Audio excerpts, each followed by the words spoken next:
За. За энэ хууль бол их чухал хууль л да. Зүгээр би энэ хуулийг бол нөгөө процессын хууль гэж ойлгож байгаа учраас энэ процессын хуулиа бол бид нар ингэж баталж авах нь бол цаашдаа Монголын одоо энэ төрийн залгамч нар ер нь энэ хөгжлийн юу чиглэлтэй бодлогын баримт бичгүүдийг урт удаан хугацаанд мөрдөж ажиллахад бол хамгийн одоо чухал хууль болно гэж ингэж үзэж байгаа. Өөрөөр хэлэх юм бол бид нар энэ дурд хугацааны хөтөлбөр, дунд хугацааны хөтөлбөр гэдэг ингээд дунд хугацааны буюу дунд хугацааны хөтөлбөр гээд энд 15-аас 20 жил, 8-аас 10 жил, 3-аас 5 жил гээд ингээд 3 янзаар ингээд төлөвлөсөн байна л дээ. Тооцсон байна л да төлөвлөхөөр. Гэтэл бид нар сая ингэж ярьж штэ.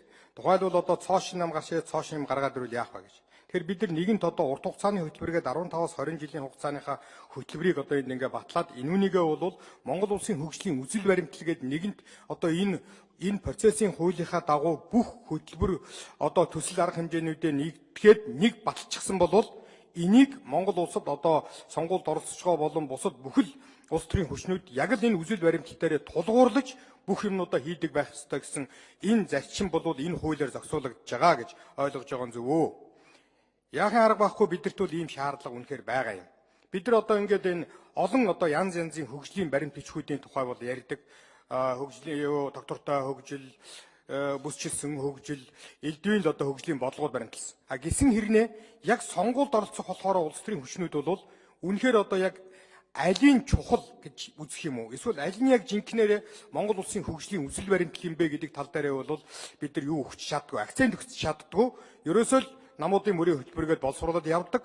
Тэгээд нэг нам нь ялаад гараад ирэхээр одоо дараагийнхаа нам өмнөхөө намын хийж байсан, хэрэгжүүлж байсан хөтөлбөр төсөл арга хэмжээнүүдийг дийлэнхсхийн бол хайчаад одоо манай намын мөрийн хөтөлбөр гэх маягаар яваад өгдөг юм болоод байгаа. Тэгэхээр цаашдаа бид нар одоо энэ процессын хуулийг батлаад энэ хөгжлийн баримт бичгүүдээ нэг одоо цэгцэнд оруулаад ирсний дараачаар бол бид цаашдаа ер нь бол энэ намын мөрийн хөтөлбөрөөс илүүтэй хөгжлийн одоо үзэл баримталтаараа хэр тулгуурлаж вэ гэдэг тал дээр нь л одоо би ярьж энэ чиглэлээр л хөтөлбөр төслүүдээ боловсруулж явах юм байна гэж ойлгож байна. Энэ одоо зөв үү гэж нэг юм асуулт.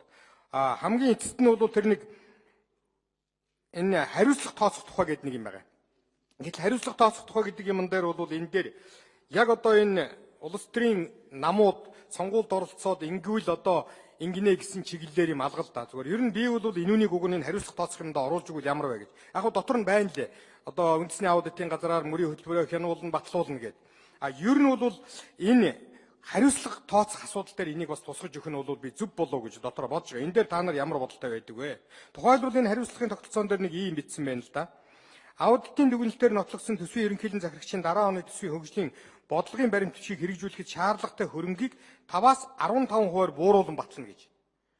Гэхдээ энэ хариуцлагагүй хүнээс болж тухайн одоо салбарт байд юм уу тухайн орон нутагт хэрэгжүүлэх ёстой төслийн хөтөлбөр нь одоо хэрэгжээгүй тохиолдолд тэрүүний хөтөлбөрийг хасаад батлана гэдэг чинь нөгөө тэр хариуцлагагүй хүнээс бол тэр салбар байд юм уу аймаг орон нутаг байд юм уу тухайн чиглэгдсэн тэр юм хохирох болоод байна шүү дээ. Тэгэхээр миний бодлоор бол хөрөнгийг хасаж батлах биш харин тэр хариуцлагагүй хандсан хүндээ хариуцлага тооцоод тэр хүнийг харин ажил төрөлтэй ярьдаг тийм тогтолцоог оруулж өгөх нь зөв биш үү гэсэн нэг ийм хоёрхан асуулт байна.